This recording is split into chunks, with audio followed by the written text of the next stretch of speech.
Scanavino, The Tactile Sign of the Void, is the first international retrospective of Emilio Scanavino's work after his death. It features about 30 paintings and sculptures, plus some unknown drawn photographs from his heritage and private collections that have never been seen before abroad.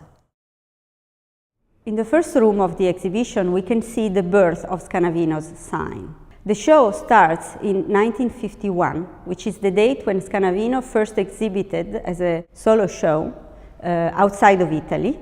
And this happened in London, so 65 years after this first seminal international presentation of his work. We are back in the same place.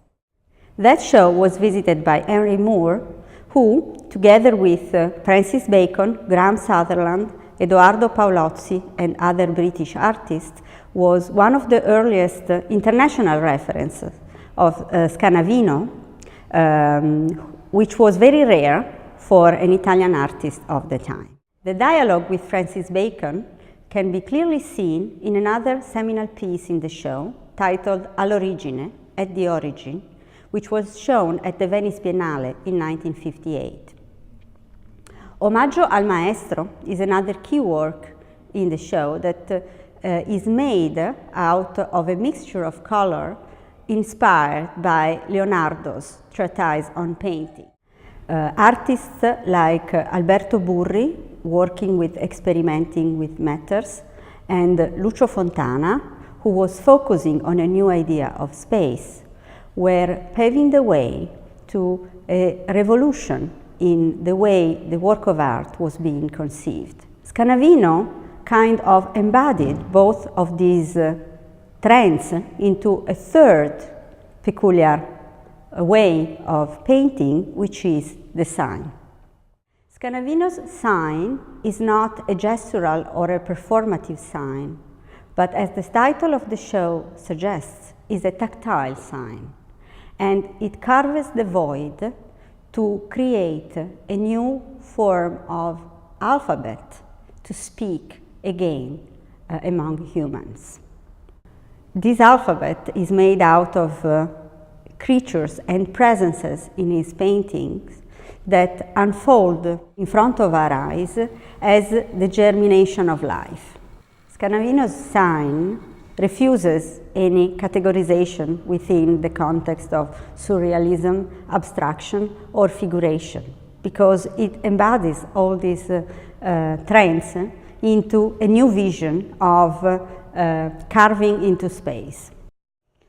The second room of the exhibition features what we might call the power of the void in Scanavino's work. The central piece in the room is the largest sculpture he ever made, titled Colonna Vertebrale, Vertebral Column, which is a 3 meters piece which is made out of vertebrae that he created by holding clay in his fist.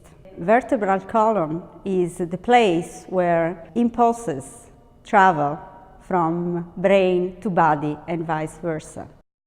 So for Scanavino, this tactile relationship with matter is very important. In Scanavino's work, especially from the late 60s, archetypes of geometry and architecture, like the square, the door, the staircase, the window, are attached by the unfolding of life developing in real time. The healing of geometry and architecture is crucial to understand how Scanavino wants to overcome a dramatic existentialist idea of painting and rather use it as a tool to understand the world. The third room features paintings and sculptures from the 70s and the 80s. In this period, Scanavino's work finds a new expressive wave, using color, like red or blue, and going back into archetypes that become germinating grids. We can recognize Scanavino's original sign that he developed already in the 1950s but in a very new and modern way, which can be connected to hyperrealistic vision or even photography. Photography is also part of this last room in the show, because for the first time outside of Italy, we are showing his drawn photographs. These are photographs that he himself made and printed in the early 1970s, showing details of landscape that he calls found symbols, simboli trovati, that are kind of natural correspondences to the figurations in his painting, on which he draws further. Scanavino's works from the 70s focus on crucial elements of painting and its structures, such as the grid or the squaring of the space, but he embodies this new perspective in a very lenticular and expressive way at the same time.